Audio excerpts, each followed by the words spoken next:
नमस्कार, मैं हूं अंकुर और आप देख रहे हैं सत्यहिंदी.com। सत्यहिंदी.com को आप लोगों का लगातार भरपूर प्यार मिल रहा है और इसीलिए हम आगे भी बढ़ रहे हैं। अगर आप चाहते हैं कि हम इसी तरीके से आपको सच दिखाते रहें तो आपको एक काम करना होगा और वो है डिस्क्रिप्शन में दिए हुए लिंक पर क्लिक करिए। चलिए अब एक नजर डाल लेते हैं अब तक की सुर्खियों पर। कांग्रेस की भारत जोड़ो यात्रा के तहत पार्टी के पूर्व अध्यक्ष राहुल गांधी ने कन्याकुमारी के अगस्त्यस्वरम से पदयात्रा शुरू कर दी है। इस दौरान उनके साथ बड़ी संख्या में कांग्रेस के तमाम फ्रंटल संगठनों के कार्यकर्ता भी मौजूद हैं। यात्रा के शुरू होने से पहले तिरंगा झंडा भी फहराया गया। यात्रा के दूसरे दिन राहुल गांधी महिला एक्टिविस्ट के साथ ही दलित एक्टिविस्ट और सिविल सोसाइटी के प्रतिनिधियों से बातचीत करेंगे। शाम को 4 बजे पदयात्रा फिर से शुरू होगी और 7 बजे नागरकोविल के स्कॉट क्रिश्चियन कॉलेज में जनसभा होगी। बता दें, बुधवार शाम को हुए कार्यक्रम में राहुल गांधी कन्याकुमारी के गांधी मंडपम में पहुंचे थे। इस दौरान उनके साथ तमिलनाडु के सीएम एम.के. स्टालिन, राजस्थान के सीएम अशोक गहलोत, छत्तीसगढ़ के सीएम भूपेश बघेल और कई अन्य नेता मौजूद रहे थे। तीनों नेताओं ने राहुल को तिरंगा झंडा सौंपा था। प्रधानमंत्री नरेंद्र मोदी गुरुवार को सेंट्रल विस्टा एवेन्यू के एक खंड और कर्तव्य पथ का उद्घाटन करेंगे। बताना होगा कि राजपथ का नाम बदलकर अब कर्तव्य पथ कर दिया गया है। बताया जा रहा है कि इंडिया गेट का पूरा इलाका अब नया दिखाई देगा। इंडिया गेट के बगल में नेताजी सुभाष चंद्र बोस की प्रतिमा का अनावरण भी किया जाएगा। इस कार्यक्रम को लेकर इंडिया गेट और इसके आसपास सुरक्षा के पुख्ता इंतजाम किए गए हैं। बिहार के मुख्यमंत्री नीतीश कुमार ने 2024 के राष्ट्रीय चुनावों से पहले विपक्ष को एकजुट करने के अपने मिशन पर बुधवार को एनसीपी प्रमुख शरद पवार से मुलाकात की। मुलाकात के बाद नीतीश कुमार ने कहा कि मैं नेता नहीं बनूंगा, मैं विपक्ष को एकजुट करने की कोशिश करूंगा। भाजपा देश पर कब्जा करने की कोशिश कर रही है।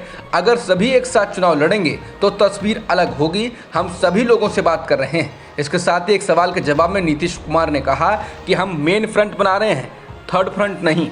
मेन फ्रंट ही बनेगा, थर्ड फ्रंट नहीं।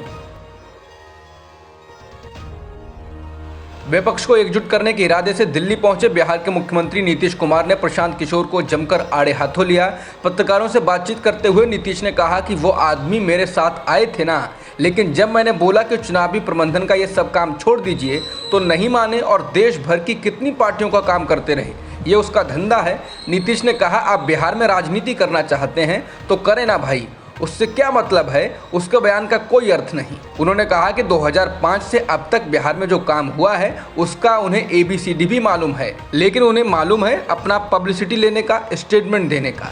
वो इसी का सब एक्सपर्ट है। नीतीश कुमार ने आगे कहा, वही सब अंडमंड बोलते रहता है, कोई मतलब है इसका। यदि कोई ये सब बात बोलता है तो आप समझ लीजिए मन होगा कुछ बीजेपी के साथ रहने का या बीजेपी को भीतर से मदद करने का।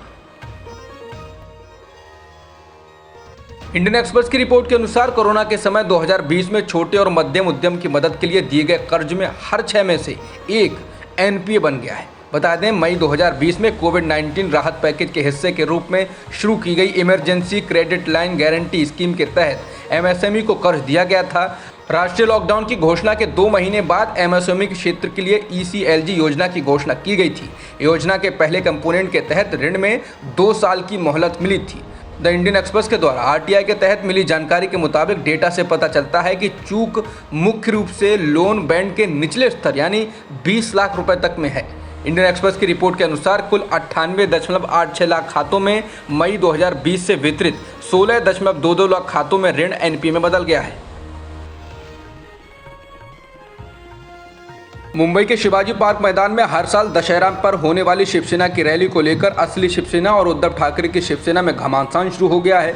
महाराष्ट्र की राजनीति में पिछले कई दिनों से ये चर्चा काफी जोरों से चल रही थी कि आखिरकार एकनाथ शिंदे की शिवसेना इस बार शिवाजी पार्क में दशहरा रैली करने की योजना बना चुकी है। मुख्यमंत्री एकनाथ शिंदे भी इशारों में जाहिर कर चुके हैं कि इस बार दशहरा रैली का आयोजन बाला साहेब ठाकरे की असली शिवसेना करेगी। एकनाथ शिंदे पर हमला करते हुए शिवसेना अध्यक्ष उद्धव ठाकरे ने कहा है कि पिछले कई दशकों से शिवाजी पार्क में होने वाली दशहरा रैली इस बार भी शिवाजी पार्क मैदान में ही होकर रहेगी, जिसके बाद अब इस पर राजनीति शुरू हो गई। पिछले कई दशकों से चली आ रही शिवसेना की दशहरे पर होने वाली रैली की परंपरा टूट सकती है। जब से एकनाथ शिंदे ने शिवसेना से बगावत की है, वो अपने आप को बाला साहब ठाकरे की असली शिवसेना बताते आए हैं और उनका यही तर्क अब दशहरा रैली के आयोजन को लेकर भी सामने आ रहा है। अब तक की खबरों में इतना ही।